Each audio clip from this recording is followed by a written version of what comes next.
CID तपासात आरोपींच्या फोनमधून संतोष देशमुख यांना मारहाण करत असल्याचा व्हिडिओ हाती लागल्याचं सांगण्यात येत आहे। तर दुसरीकडे वाल्मिक कराड यांच्या पत्नीची सीआयडीकडून कसून चौकशी झाली। यावरून वाल्मिक कराड यांच्या समोरील अडचणी वाढणार असल्याचं सांगितलं जात आहे।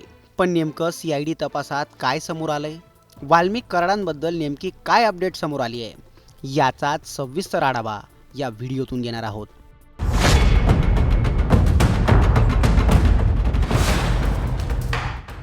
सरपंच संतोष देशमुख हत्या प्रकरणात सीआयडीने आपल्या तपासाचा फास आवळला आहे। स्थानिक पत्रकारांच्या माहितीनुसार या प्रकरणात सीआयडीच्या 3 वेगवेगळ्या टीम वेगवेगळ्या पातळ्यांवर काम करत असल्याचं सांगण्यात येत आहे। या सगळ्या प्रकरणाचा सीआयडी हत्या, ॲट्रॉसिटी आणि खंडणी अशा 3 वेगवेगळ्या अँगलने तपास करते।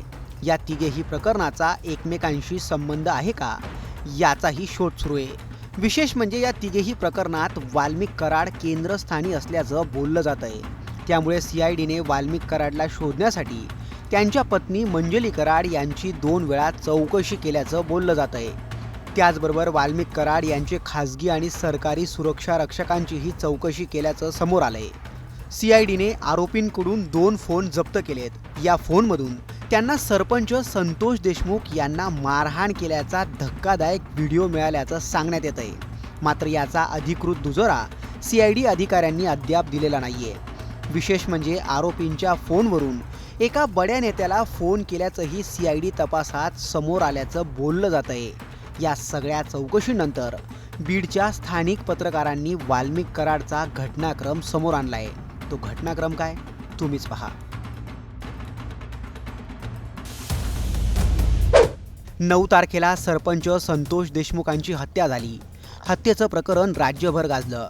खुद्द मनोज जरांगे पाटील यांनी रास्ता रोको केलं। या सगळ्या प्रकरणानंतर 10 तारखेला वाल्मिक कराडांवर खंडणीचा गुन्हा दाखल करण्यात आला। यानंतर वाल्मिक कराडांनी परळी सोडलं आणि ते मध्य प्रदेशात गेल्याच्या बीडमध्ये चर्चा रंगल्या। मध्य प्रदेशात वाल्मिक कराडांनी महाकालेश्वर आणि ओंकारेश्वर या देवस्थानांचं दर्शन घेतल्याचंही बोललं गेलं। त्यांनी मध्य प्रदेशात जंगल सफारी केल्याचीही चर्चा आहे। तोपर्यंत म्हणजे 13 डिसेंबरपर्यंत वाल्मिक कराडांचा फोन सुरू असल्याचं बोललं गेलं।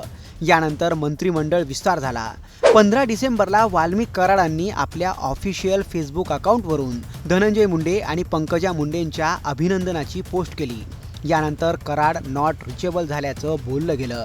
वाल्मिक कराडांबद्दल समोर आलेल्या याच माहितीवरून अनेक गंभीर प्रश्नही विचारले गेले।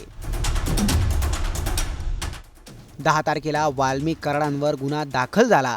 गुन्हा दाखल होईपर्यंत त्यांच्यासोबत 2 सरकारी अंगरक्षक होते। मग त्या अंगरक्षकांनी वाल्मिक कराडांना अटक का केली नाही? त्यांनी याबाबत वरिष्ठांना का कळवलं नाही? वरिष्ठांनी त्यांना नेमकं काय सांगितलं होतं? 10 डिसेंबर ते 15 डिसेंबर वाल्मिक कराडांचा फोन सुरू होता, ते उपलब्ध होते, तरी पोलिसांनी त्यांच्यावर कारवाई का केली नाही? या प्रश्नांचं उत्तर आता सीआयडी शोधण्याचा प्रयत्न करते। यासाठी सीआयडीने त्यांच्या अंगरक्षकांचे आणि अटक झालेल्या आरोपींचे मोबाईल जप्त केल्याचं बोललं जात आहे। सरपंचांना मारहाण करताना खरंच वाल्मिक कराडने व्हिडिओ कॉल केला होता का? आता याचाही शोध सुरू आहे। यासाठी पहिल्यांदाच एआयचा वापर केला जाणार असल्याची माहिती खुद्द मुख्यमंत्री देवेंद्र फडणवीसांनी दिली आहे। त्यामुळे आता या प्रकरणात काय नवीन ट्विस्ट येतो हे कळेलच। पण तुर्तास तुम्हाला या सगळ्या घडामोडींबद्दल काय वाटतं? उत्तर कमेंट करून नक्की कळवा।